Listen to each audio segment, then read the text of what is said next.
Namun jika kita renungkan kembali, apa sih sebetulnya peran terbesar dari kita sebagai orang tua selama pandemi ini?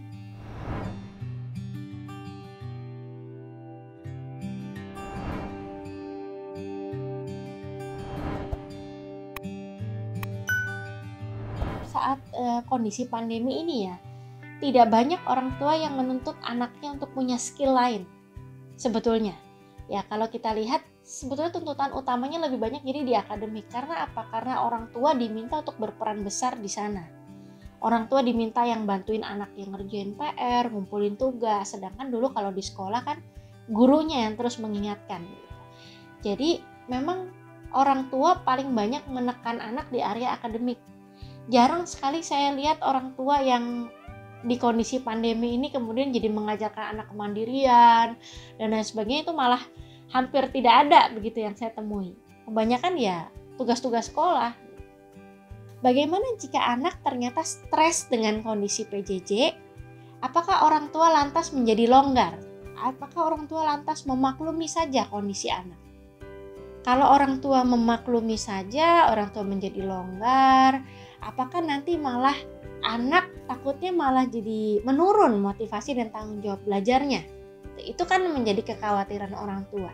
Perlu diketahui dulu ya, tanggung jawab itu kan artinya anak melakukan apa yang harus dilakukan hingga selesai sesuai aturan pengerjaan. Itu artinya dia bertanggung jawab. Kemudian motivasi belajar artinya anak mau untuk berusaha dari tidak tahu jadi tahu, dari tidak bisa jadi bisa. Namanya dia punya motivasi belajar, dia mau belajar. Nah, dengan orang tua sedikit longgar selama PJJ, bagaimana caranya supaya tanggung jawab belajar ini dan motivasi belajar ini tidak mati dalam tanda kutip begitu ya. Caranya adalah menetapkan target minimum untuk mata pelajaran yang memang dirasa orang tua dan anak itu sulit. Jadi kita mainnya di target begitu ya. Karena di kondisi tidak ideal, kondisi PJJ ini kan tidak ideal, memang membuat stres baik bagi orang tua dan anak. Tidak usah terlalu menempatkan target yang sangat baik untuk semua mata pelajaran. Untuk pelajaran-pelajaran yang memang dirasa sulit bagi anak, sulit juga bagi orang tua untuk menerangkan, Anda bisa berikan target minimum saja untuk anak. Yang terpenting, tadi tanggung jawab kan artinya dia melakukan apa yang diminta. Sekolah meminta target minimumnya nilai sekian. Karena dia tanggung jawab, dia harus mencapai nilai itu. Nah, kemudian sekolah memberikan deadline tugas tertentu. Karena dia tanggung jawab, maka dia harus menyelesaikan tugasnya sesuai dengan deadline tersebut. Sama, sekolah memberikan tanggung jawab, anak dan orang tua menyediakan materi-materi atau peralatan untuk pelajaran tertentu. Nah, karena kita bertanggung jawab, anak bertanggung jawab, maka bahannya disediakan. Banyak orang tua menjadi demotivasi, sehingga akhirnya diberikan tugas gini, udahlah asal-asalan aja, asal kumpulin aja. Atau disuruh menyediakan ini, aduh nggak ada bahan di rumah, udahlah nggak usah gitu. Itu yang akhirnya membuat anak jadi tanggung jawab belajarnya berkurang dan motivasi belajarnya menjadi ikut hilang. Nah, ada juga orang tua yang menjadi tinggi tuntutan belajarnya. Ayo disuruh sekolahnya begini, disuruh sekolahnya kamu harus belajar misalnya 10 huruf Mandarin. Sedangkan nilai minimal sekolah ada 70, berarti dia bisa 7 aja tuh sudah memenuhi KKM sekolah begitu ya. Tapi karena orang tuanya highly demanding begitu, perfeksionis, anak dituntut terlalu tinggi padahal orang tuanya sendiri kesusahan mengajarkan Mandarin. Akhirnya tuh menjadi stresor. Nah, jadi target ini yang harus dimainkan supaya anak tetap mau punya tanggung jawab belajar dan mau punya motivasi belajar, tidak merasa tertekan. Nah, tapi tidak dalam semua pelajaran lantas menjadi kita target minimum aja deh. Ya dimintanya 70 ya sudah 70 aja. Itu hanya berlaku untuk memang tugas-tugas yang dirasa sulit. Karena kan anak tidak bisa didampingi guru yang mendampingi orang tua. Itu target minimum. Tapi tetap orang tua dan anak sebaiknya memilih minimal satu mata pelajaran dan satu ekskul, atau salah satu deh, mau mata pelajaran saja atau ekskul saja ya. Pilih salah satu yang memang anak minati. anak sukai dan anak mampu. Dan Anda juga mampu untuk membantu anak mengembangkan diri di mata pelajaran atau bidang ekskul tersebut. Nah, bidang yang dipilih ini harus Anda dan anak kembangkan sampai dia melampaui target yang diminta. Contoh misalnya begini, anak suka pelajaran matematika. Anda pun merasa Anda mampu untuk mendampingi anak belajar matematika. Dia pilih itu sebagai mata pelajaran yang dia minati begitu. Nah, ketika saat itu di sekolah misalnya pelajaran tentang bangun ruang, mengukur luas dan lain sebagainya. Nah, ketika dia pilih itu sebagai pelajaran yang dia minati, jangan hanya berhenti di tugas sekolah. Jangan hanya berhenti di selesai PR-nya, bab itu selesai dibaca sudah. Kembangkan. Contoh, buat permainan di rumah misalnya.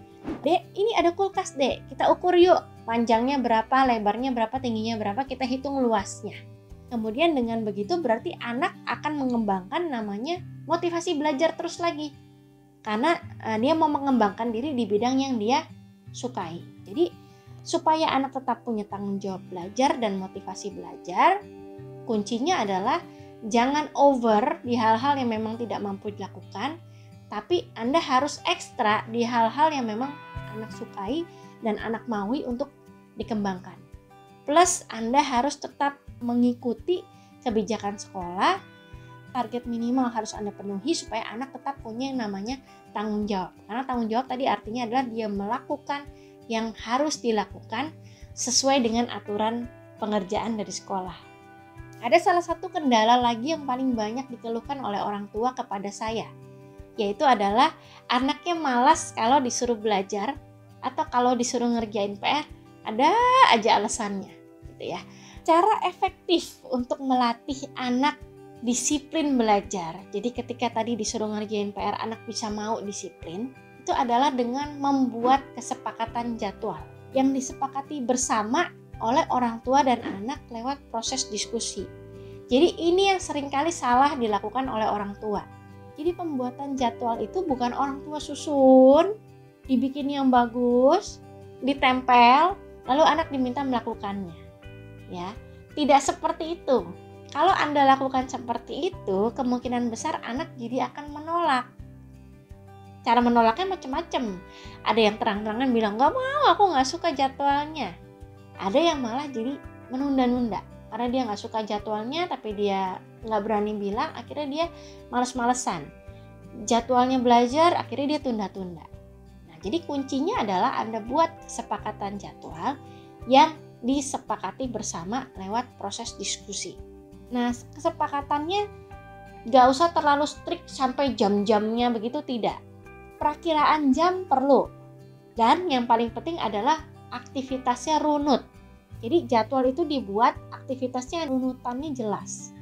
Nah, idealnya runutan aktivitas pada jadwal harian anak itu diselang-seling.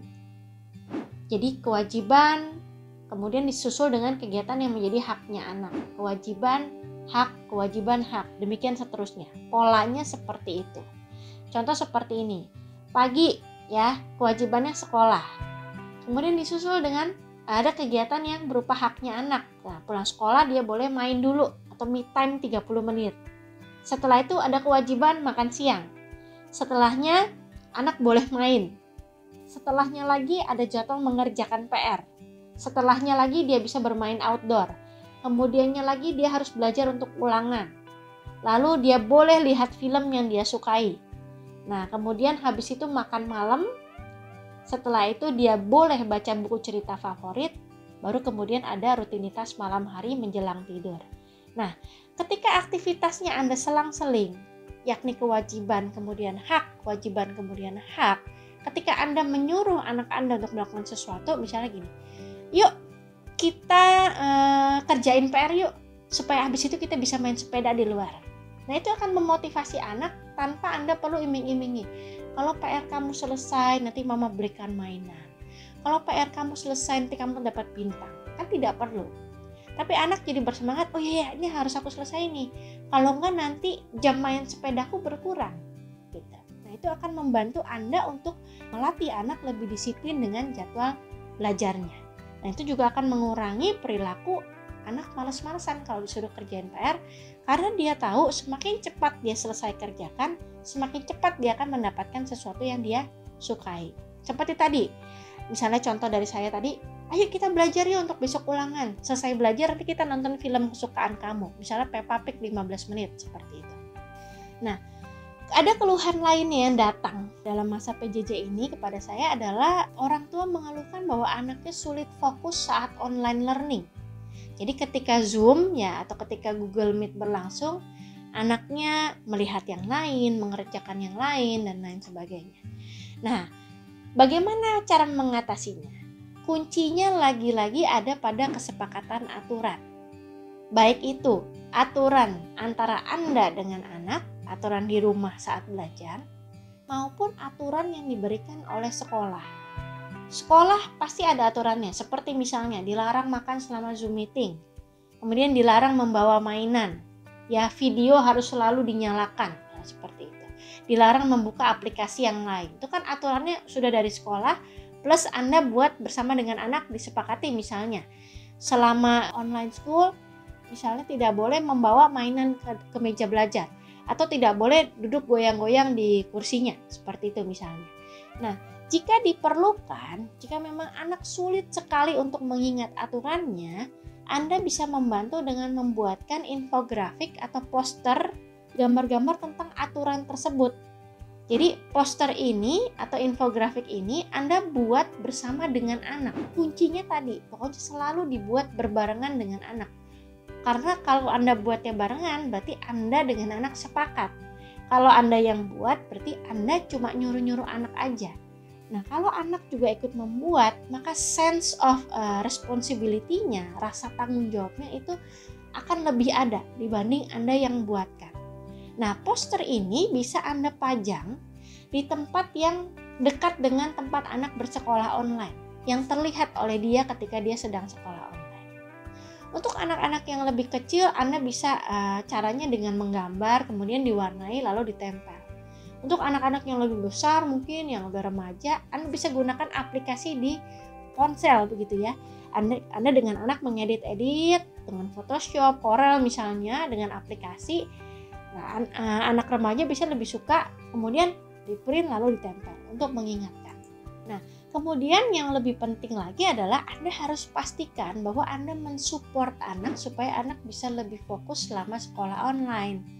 Pastikan bahwa anak itu minim akses ke hal-hal yang bisa membuat dia terdistraksi. Ketika anak di sekolah online, jangan di belakangnya lemari mainan atau di sampingnya meja bermain.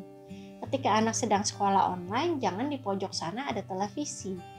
Pastikan anak belajar di tempat belajar yang kondusif, cahayanya terang, kursi mejanya nyaman. Kalau anak memang keluhan Anda adalah anak suka goyang-goyang di kursi, ya jangan beli kursi beroda atau kursi yang bisa goyang-goyang. Ya, sediakan kursi yang memang nggak bisa digoyangkan oleh anak, kursi kayu biasa begitu ya. Nah, kemudian pastikan juga kondisi meja dan kursinya nyaman untuk anak baca dan tulis. Kadang-kadang saya lihat orang tua anaknya belajar di meja makan yang posisi mejanya lebih tinggi, jelas itu tidak nyaman ya. Kemudian bawaannya kan jadi mau ngemil kalau duduknya di meja makan. Kemudian pastikan juga ruangan belajar anak tidak berisik, tidak banyak anggota rumah yang lalu lalang. Seringkali ketika saya mendampingi anak saya Zoom meeting, ada orang tua yang lupa dan anaknya lupa mute ya. Saya dengar tuh suara-suara orang tuanya bicara dengan orang tua lain, kemudian ada suara memasak, begitu ada suara bayi menangis, itu akan sangat mengganggu fokusnya anak ketika belajar.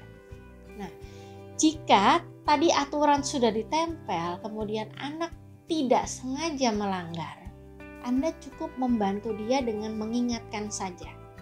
Nah, cara mengingatkannya pun cuman cukup diberitahu secara singkat. Misalnya, ayo duduk tegak menghadap laptop. Kemudian misalnya lagi, ayo penghapusmu disimpan, belum waktunya digunakan. Kemudian kalimatnya bisa juga seperti, gurumu nyuruh buka halaman berapa ya? Itu membantu anak untuk ingat bahwa oh ya saya harus fokus tanpa perlu Anda berikan tekanan berlebih. Nah, jika anak sudah diingatkan, kemudian dia memang terlihat sengaja melanggar aturannya, misalnya perjanjiannya tidak boleh lihat YouTube sambil Zoom, sudah kesepakatan tuh, kemudian anak mencuri-curi lihat. Nah, Anda juga tidak perlu marah meledak-ledak. Anda cukup tegas dan konsisten. Caranya bagaimana? Pastikan anak menerima konsekuensi saja. Misalnya, Anda sudah punya kesepakatan, selesai sekolah ada tadi waktu 30 menit untuk bermain iPad misalnya. Nah, karena anak sudah lakukan di tengah-tengah jam sekolah, maka waktunya bermain iPad dipakai untuk anak mengulang pelajaran yang tadi anak terlewat ketika dia bermain iPad di tengah-tengah pelajaran. Nah, jika Anda terus tegas dan konsisten seperti itu, anak pun akan belajar bahwa oh iya, melanggar aturannya tidak menyenangkan, malah merugikan saya. Besoknya dia kemungkinan besar tidak akan mengulang perilaku dia yang dia rasa merugikan buat diri dia. Nah, kondisi pandemi dan pembelajaran jarak jauh ini memang melelahkan dan membuat sebagian besar orang tua menjadi stres. Namun jika kita renungkan kembali, apa sih sebetulnya peran terbesar dari kita sebagai orang tua selama pandemi ini? Terutama selama PJJ berlangsung ya. Peran orang tua, peran utamanya adalah bukan sebagai guru akademik anak yang mengajarkan anak untuk mendapatkan skor baik di pelajaran. Peran orang tua saat pandemi seperti ini adalah sebagai guru kehidupan yang mengajarkan kepada anak-anak tentang bagaimana caranya mereka bisa beradaptasi dengan ketidaknyamanan, bagaimana caranya agar bisa tetap semangat dan tekun dalam keadaan yang susah, dan bagaimana caranya agar anak tetap bisa kreatif dan memanfaatkan keadaan yang ada. Oleh karena itu selama PJJ ini saya mengajak para orang tua untuk jangan banyak fokus dan memikirkan tentang apa yang tidak bisa anak kita lakukan. Tapi mari kita mencari apa yang masih bisa anak-anak kita lakukan dan kembangkan untuk saat ini dan untuk beberapa bulan ke depan.